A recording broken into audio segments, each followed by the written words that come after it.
ஒருத்தனை அடிக்கணுமா ஒருத்தனை உருவாக்கணுமாங்கிறத டிசைட் பண்றது அவரு. ஆனா இல்லாண்டவர் இவன் திருந்தக்கூடாதுப்பா, இவன் திருந்தக்கூடாதுப்பா, இவன் திருந்தக்கூடாதுன்னு சொல்லிட்டு ஒருத்தனை டார்கெட் பண்ணி அடிச்சுட்டு சர்ச்சில் வந்துருந்து தேசத்தை ரட்சியும் எழும்பி ஓடிடு. ஆமே ஆண்டவரே, நாங்க அங்க மணிப்பூருக்காக ஜெபம் பண்றோம், ஜெபம் பண்ணுங்க. ஆமே உன் சகோதரன் ஆண்டவர் அவன் வேண்டாம் ஆண்டவரே, ஆமே அவன் வேண்டாம் ஆண்டவர், அவனை தூக்கிட்டு ஆமே. சரி அவர் சொல்றாரு, இந்த வசனங்கள் எல்லாம் நீங்க சேர்த்து வச்சு பார்க்கணும். என் சத்துருக்களும் உமக்கு முன்பாக இருக்கிறாங்க, நீங்க வழக்காடுங்க. யாருக்காக? உமக்காக. என்ன வேடுங்க இது? ஏன் நான் நிந்தை செய்து இப்படி சத்துருக்களின் நிந்தையை கேட்டுட்டு ஒரு வார்த்தை கூட பேசாம சகித்த ஒரு ராஜாவும் கூட்டத்தாரும் உண்டு. யார் தெரியுமா? எசேக்கியா. எசேக்கியா சனகரீப் அவன் டீம் அனுப்புறான், ரப்சாகை அனுப்புறான். அவங்க எல்லாம் வந்து கண்ணா பின்னான்னு பேசுறாங்க. ஏசாயா 36வது அதிகாரத்துல அவங்க பேசுற வார்த்தைகள்லாம் கேட்டீங்கன்னா தாங்க முடியாது, அப்படி பேசுறாங்க. ஆமென். 36வது அதிகாரம் இதெல்லாம் கேட்ட போது ஜனங்க என்ன பண்ணாங்க அப்படின்னா 21, 36, 21 பாருங்க, வாசிங்க அத. ஏசாயா 36, 21. அவர்களோ அவனுக்கு ஒரு வார்த்தையும் பிரதியுத்தரமாக சொல்லாமல், ஏனா அவனுக்கு மறு உத்தரவு சொல்ல வேண்டாம் என்று ராஜா கட்டளையிட்டு இருந்தான். இவ்வளவு பேசினதுக்கு சில சொல்லுவாங்க தெரியுமா, அவங்க சொல்ல சொல்ல என் கை ஒரு மாதிரி நம்ம ஒரு லாங்குவேஜ் அப்படி சொரிஞ்சிட்டே வந்து அப்படி வந்து இவன் அமைதியா இருந்ததுனால ஆண்டவர் அதை எப்படி ரெஸ்பாண்ட் பண்றார் பாருங்க. 37வது அதிகாரம் 23வது வசனத்துல ஏசாயாவை அனுப்பி சொல்றாரு, அவனுக்கான யாருக்கான வார்த்தை? அந்த சனகரிப்புக்கான வார்த்தை. யாரை நிந்தித்து இவன் நிந்திச்சு தூஷித்ததெல்லாம் எசேக்கியாவையும் யூத ஜனங்களையும். ஆனா ஆண்டவர் அதை எப்படி கொண்டு வர தெரியுமா?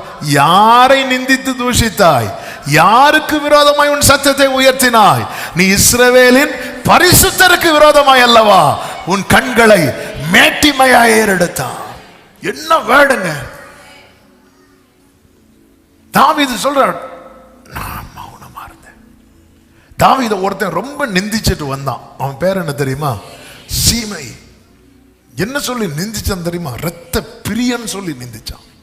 கல்ல தூக்கி அவன் மேல போட்டு தொலைந்து போ 2 சாமுவேல் 16வது அதிகாரத்தில் இருக்கு. தூஷித்து கொண்டே வருகிறான். இது கொஞ்ச நேரம் கேட்டோன்னா கூட இருந்த அபிசாய்க்கு என்ன வந்துச்சு? இதுதான். ஆமே, நம்ம வந்து தாவீதா தான் துதிப்போம், ஆனா சீமையை பார்த்தா யாரா மாறிடுவோம்? அபிசாயா மாறிடுவோம். அப்புறமா அப்சலமா மாறிடுவோம். அதுக்கப்புறம் எங்கேயாவது தொங்கிட்டு இருப்போம். ஆமா, இன்னும் தொடங்கினது தாவீது.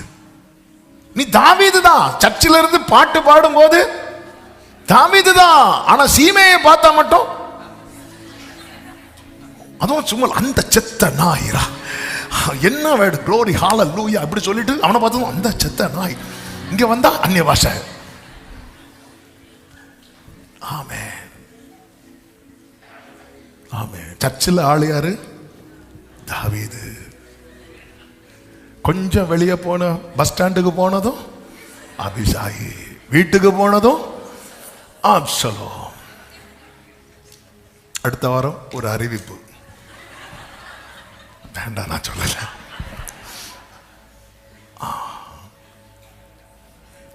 கல்லு போட்டு தாவீதுக்கு மேல கல்லு போடுவான். ஏன்னா அபிசாயி வெளியே வரணும். ஆமே, தாவீது உண்மையில சால்வை போடுறது வரைக்கும் உங்ககிட்ட இருந்து யார் மட்டும்தான் வெளியே வருவா? தாவீது மட்டும்தான் வெளியே வருவார். ஹல்லேலூயா. ஒருத்தன் வருவான், கல்லு போட்டது தான் எனக்குள்ள இருக்கிற சிங்கத்தை தட்டி எழுப்பக்கூடாது. யாரு? அபிசாயி. அவன் எழும்பிட்டான்.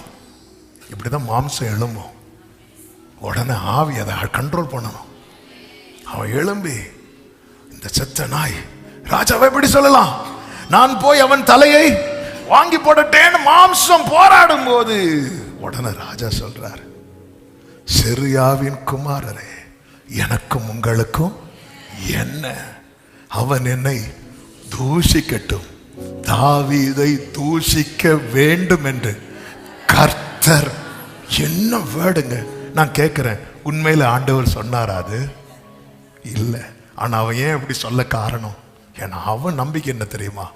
அவர் அறியாம, அவர் அனுமதிக்காம.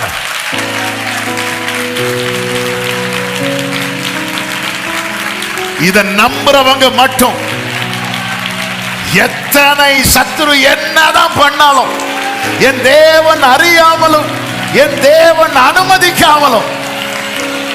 சத்தம் ஒரு ஆமென் சொல்லுங்க. 11வது வசனத்துல 10வது வசனத்துல ஆமென்.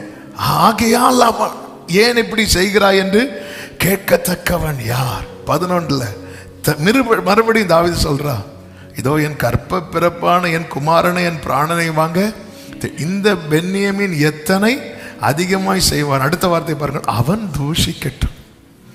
அப்படி செய்ய கர்த்தர் அவனுக்கு அதன் ஆண்டவர் அனுமதிக்கிறார். எதற்காக? என்னை சிறுமைப்படுத்தி பார்த்து ரசிக்கிறதுக்கா? இல்லை. 12வது வசனம், ஒருவேளை கர்த்தரின் சிறுமையை பார்த்து இந்த நாளில், எல்லாரும் சொல்லுங்க, இந்த நாளில் அவன் நிந்தித்த நிந்தனைக்கு பதிலாக தலை மேல கை வச்சு எனக்கு நன்மையை சரி கட்டுவார். சத்தமா ஆமென். 16வது அதிகாரத்தில் இது நடக்குது. 19வது அதிகாரத்தில் 18, 19 வசனங்களை நீங்க படிச்சீங்கன்னா, டைம் இல்லை, முடிஞ்சிட்டு நாங்க செபிக்க விரும்புகிறேன். நீங்க படிச்சீங்கன்னா தெரியும். நிந்தித்த சீமை தாவீது காலில் விழுந்து இரக்கத்துக்காய் கெஞ்சுகிறான். ஹல்லேலூயா, ஹல்லேலூயா, ஹல்லேலூயா. உன் சத்துருக்கள், உன்னை பகைக்கிறவர்கள் உனக்கு இச்சகம் பேசி அடங்கும்படிக்கு கர்த்தருடைய கிரியை இருக்கும். கர்த்தருடைய கிரியை இருக்கும். நல்ல கரங்களை தட்டி ஹல்லேலூயா, ஹல்லேலூயா. நான் சகித்தேன், நான் சகித்தேன்.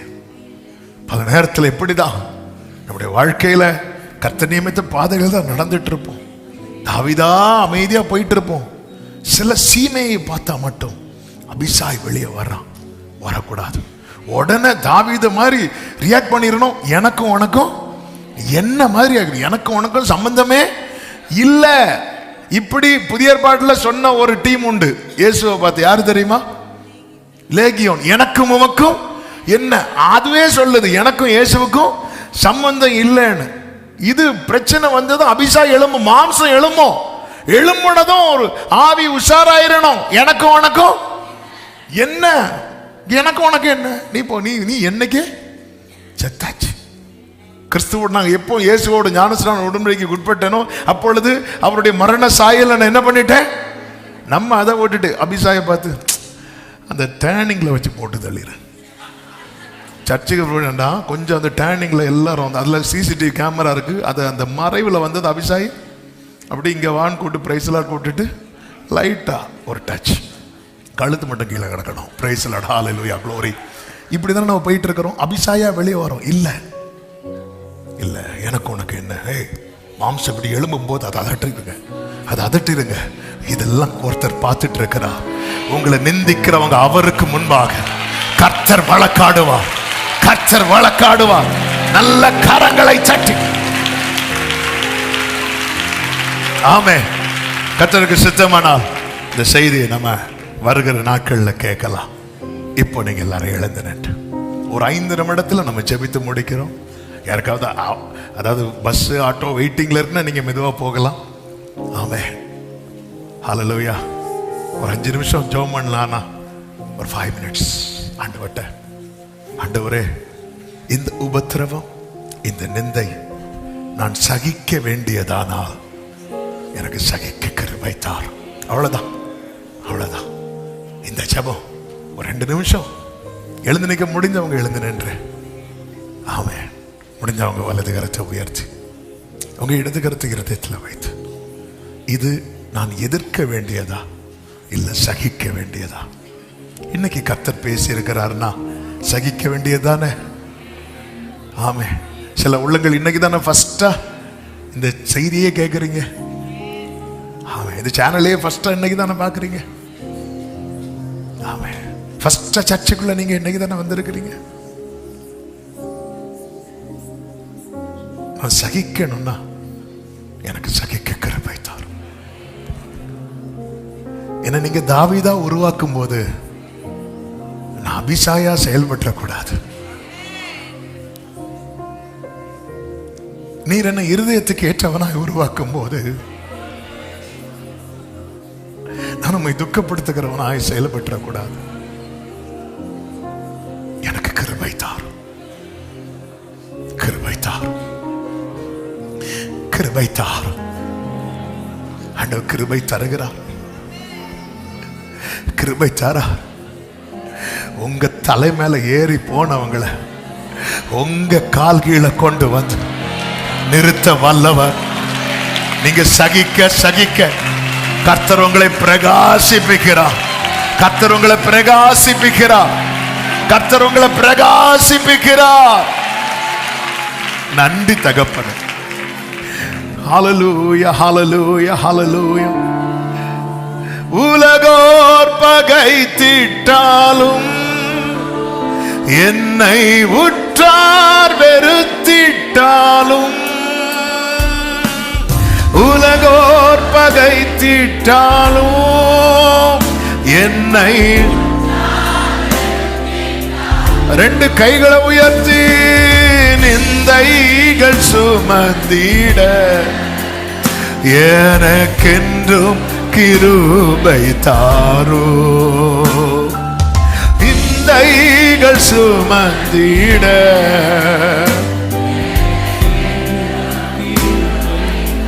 ஒரு விஷயம் கூட உலகோர் பகைச்சிட்டாலும், உலகோர் பகைச்சிட்டாலும் என்னை உற்றார்